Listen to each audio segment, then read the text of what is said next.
My sword arm is mighty. I will not falter. I will not fail. My aim is true. My heart is strong. I'm the descendant of some legendary badasses, and I'll damn well make myself wake up. You are so lovely. The silken voice whispered to me in the depth of my dreams, wrapping around me and pulling me under. It was a seductive thing, full of promise, full of warmth and wonder and lies. Jude. The bastard had never been able to keep to himself. It had been 6 years since I'd met him, and in those 6 years, he'd done his damnedest to infiltrate my life. I'd trusted him. Sort of. Once. But in the years since I'd made his acquaintance, I'd learned to place my trust elsewhere. And keep my distance.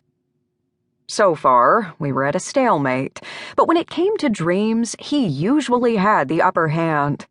I'd always had surreal, vivid dreams anyway, and here, he reigned supreme. Lost in the dark, velvety grasp of sleep, I wasn't able to do much more than grumble and groan when he first appeared. It always took me a few minutes to get my bearings when he shoved his way into my dreams. Jude, the bastard, took great advantage of it. He stretched out beside me on the bed, and I could even feel it giving way under his weight, under that long, lean, powerful body. His hand rested on my belly, and I could feel the way my muscles reacted, the way I reacted. Are you going to come to me, little Anira? He whispered, dipping his head and nuzzling my neck.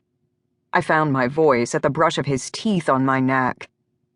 Figures it would take that.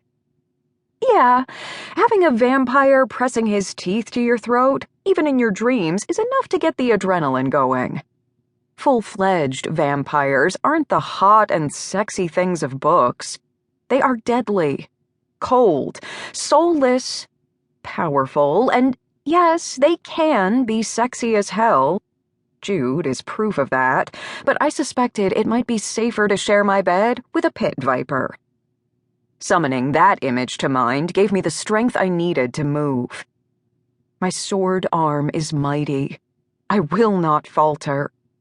Rolling out of bed and away from him, I grabbed the t-shirt from the foot of the bed and jerked it on.